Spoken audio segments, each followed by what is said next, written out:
So, the other night I was laying in bed trying to sleep, but I just couldn't shake this discussion out of my head. I needed to think about it all night to once and for all figure out which Sonic game has the best homing attack.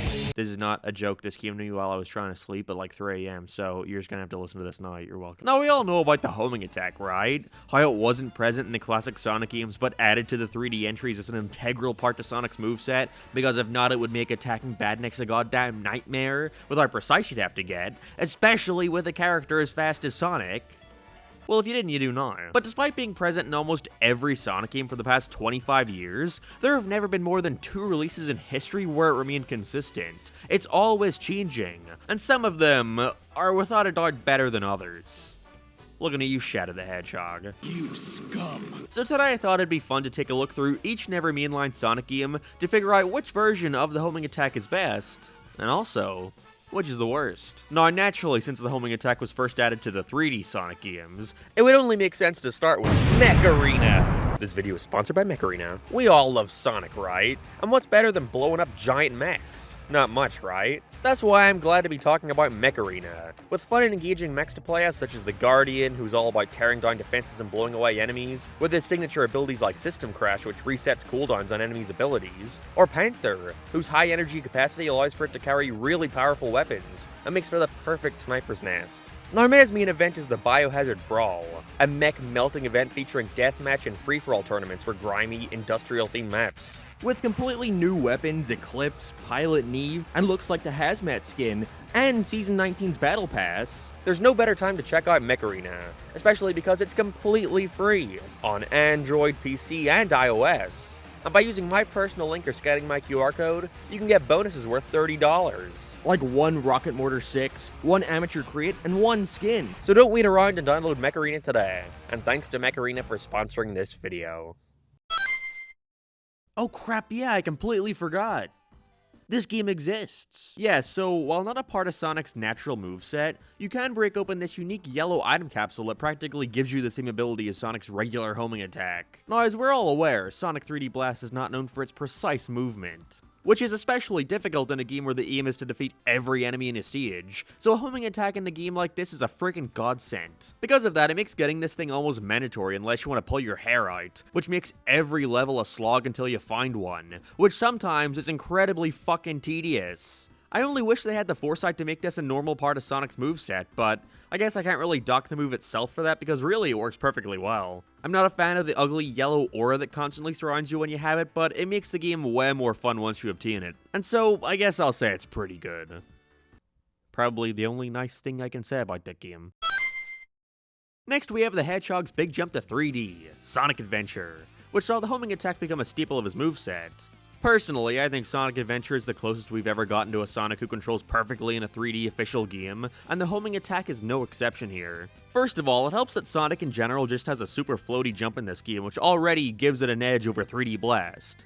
Allows for much more precision, so you're not overly relying on the homing attack, but I love the way it's handled here. Like, this may not even seem worth mentioning, but trust me, we'll be coming back to it later on. I really like the nice arc it has. Like, the dash you get from it doesn't take you super far or anything initially, but Sonic continues to fall forward afterwards, which means you're not just restricted to falling right under where the homing attack ends. Again, trust me, we'll be coming back to that later. I also really love that they added some context-sensitive changes after you actually attack an enemy. Mainly being if you just normally tap the button, then Sonic will hit it, but not go very far as a result. But if you continue to hold in the jump button, he'll get much greater height in his next jump, which easily allows for you to further correct any jump you make, as well as lets you travel a little bit further to hopefully attack the next enemy in a homing chain, which they fucking love to do from this point onwards. With all that and a great little smear frame effect while in the air, I'd say this is a pretty top tier homing attack, certainly better than the last. Let's see how they switch it up in the sequel. Despite being a direct sequel to Sonic Adventure 1, there's a lot different about the way Sonic controls here, especially when it comes to the homing attack. Although sadly none of these changes were for the better. Like, look at this jump animation. I do like that we get to see Sonic physically turn into a ball, and the blue aura is a nice way to simulate him transforming into a perfect sphere, but I don't know, I just much prefer SL1's more exaggerated way of visualizing that. That's not even to mention how much slower it feels to me. I don't know if it's just me or anything, but the homing attack in SL2 just feels so much more nerfed compared to last adventure. There's so many instances in this game where I feel like I should easily be hitting the enemy, but the reach is so piss poor that I wind up missing and falling to my death. Especially in Final Rush, which is practically all bottomless pit. There are some positives worth noting, like them keeping that nice little arc Sonic has, and chaining the homing attack off other moves such as the Bounce Bracelet feels great, so it's not completely unbearable to use or anything, but I just think it was a major step back both visually and mechanically. No, this isn't my bias or anything, but I actually think Sonic Heroes has the best homing attack out of any game we've looked at so far. First of all, they keep all the good aspects of the previous incarnations, like when you bounce off an enemy while holding in the button you get extra height, except here you continue floating in the air for way longer, which greatly helps against enemies that may have spikes coming out of them at certain points, are the later stages where you have the pumpkin ghosts, where you have to wait until they're completely opaque to hit them, or else you just go right through them. He even does this cool little animation after you hit an enemy. Look at him go. The effect also looks great. Sonic is a much lighter shade of blue in this game, which I very much prefer to the darker shade of Adventure 2, and while I do miss the more cartoony effect from the first one, it still looks alright. Where Heroes starts to exceed the others in my opinion, is with its unique level up mechanic, where each character can upgrade their abilities up to 3 times per stage, each of these level ups not only making Sonic's homing attack stronger, eventually being able to wipe out most enemies in a single hit, but each level also adds another cool effect to the homing attack animation. For example, at level 3, Sonic's homing attack adapts the same effects used for Sonic's Rocket Excel and Tornado attack, which not only looks cool but also reflects in the gameplay, as Sonic's homing attack now has the same attributes as those attacks. Now instead of tornadoing up the poles, you can simply homing attack them. It's one of the only times Sonic Team has tried giving the homing attack a little more depth. And for that I think it currently stands at number 1. Cry about it. Dude, the homing attack in Shadow the Hedgehog fucking sucks. Despite using the exact same engine as Sonic Heroes, they switched up all the physics and made it way worse. It really takes experiencing this game for yourself, but even from looking at the gameplay, you can see how slow it all is. Nothing about this feels natural whatsoever. Once you press the homing attack button, it's like you can feel Shadow rigidly turn to face them and very slowly start to lunge towards them. At a certain point, I'd rather just use the gun, which I guess was probably the thought process from the developers. One thing I can't stand, however, is that this is the start of the super long waiting times between homing attacks. In SL1, it's like bang, bang, bang. But in Shadow, it's just whoa. Wham. I much preferred when I was given the option to decide how long I wanted the cooldown to be. All of these combined, it just gives us the worst homing attack by far as of now. Sonic 06 unfortunately follows in the footsteps of Shadow the Hedgehog. Everything I hated about it is present here in full swing, and in some cases, made it even worse. Like, what is this effect? This strange purple and white aura surrounding Sonic? It makes no sense for a simple homing attack, especially as it doesn't disguise Sonic at all when he's jumping, which only makes it more apparent how bizarre he looks when rolled up into a ball with this more lanky modern design.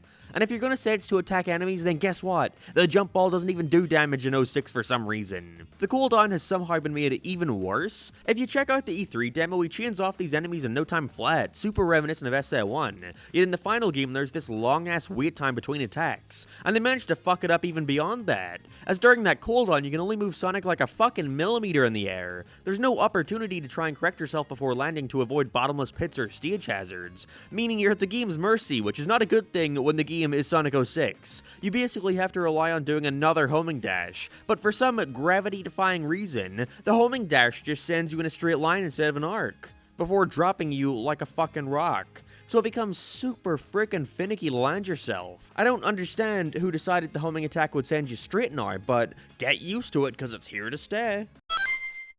He doesn't even roll into a ball. Sonic Unleashed is where things start to pick up. Sonic still shoots straight across the screen, which isn't exactly my preference, but given the focus of including 2D gameplay as well as 3D, I suppose it does fit and help you out more in those situations. One improvement worth noting is that Sonic actually has more than one animation that can play after doing a homing attack, which is nice because when you spend an entire game just spamming the X button, it's nice to see a little variety now and then. Oh yeah, that's right, the X button. This was the first game where Sonic's homing attack wasn't just mapped to the same button as jump. A controversial choice for sure. It's because it was a bad choice. As we're going to see later, Frontiers has a double jump, so it makes sense as to why they'd map it to a different button so you can avoid doing a homing attack when you want to double jump, but There's just one issue though. Sonic Unleashed doesn't have a fucking double jump. Although you know what it does have? A bloody air boost. So now there's the issue that sometimes when you want a homing attack, you just boost off into the stratosphere and kill yourself. Perfect. I will say though, it was a smart inclusion to finally give the player a reticle so they know what they're going to be attacking, so there's no surprise if you wind up hitting something you didn't anticipate. So while Unleashed homing attack is certainly a step up from the last couple, it's definitely nowhere near the top.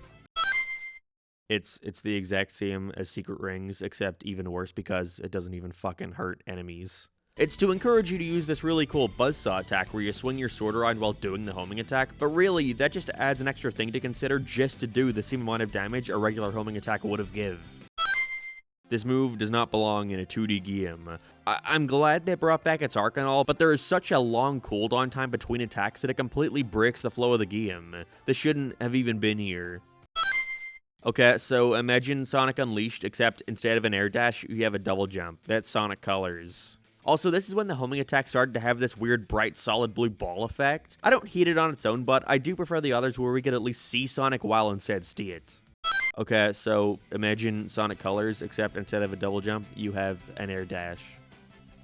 Wait a minute. Isn't it just crazy how much Sonic's moveset flip-flops between games? I can't think of another franchise this inconsistent. Basically, it's just the same as Unleash's, except the air dash you do is much shorter, which thanks to the level design isn't an issue. Always feels like the perfect amount to make most jumps. Honestly, I'd say I like it a little better. I just wish you could carry your momentum after attacking an enemy like in Sonic Unleashed. When you hit those balloon things, it carries your momentum. I don't know why the enemies can't be more like that. It's just the same as Episode 1's, except there's tails now. Lost World has quite possibly the most interesting homing attack of any Sonic game, and no, that's not a good thing. First of all, I love the squash and stretch. If you're gonna have Sonic turn into this big cartoon ball, then at least animate him like one. Secondly, this is the only homing attack where you can not only lock onto multiple enemies at a time, but also stack hits against them for greater damage. Just too bad both of these mechanics fucking suck. The lock-on is completely up to the game. There's no telling if you're actually gonna hit the enemies in the order you want. And the last thing I want to do before fighting a robot in a Sonic game is to sit around and wait for the homing reticle to stack. Especially in a game like this where sometimes the game will just not stack him for a while. You know, having to fiddle around to find the position you need to be facing to do the stronger attack. I appreciate the effort, Sonic team, and it definitely has good ideas, but in execution, no.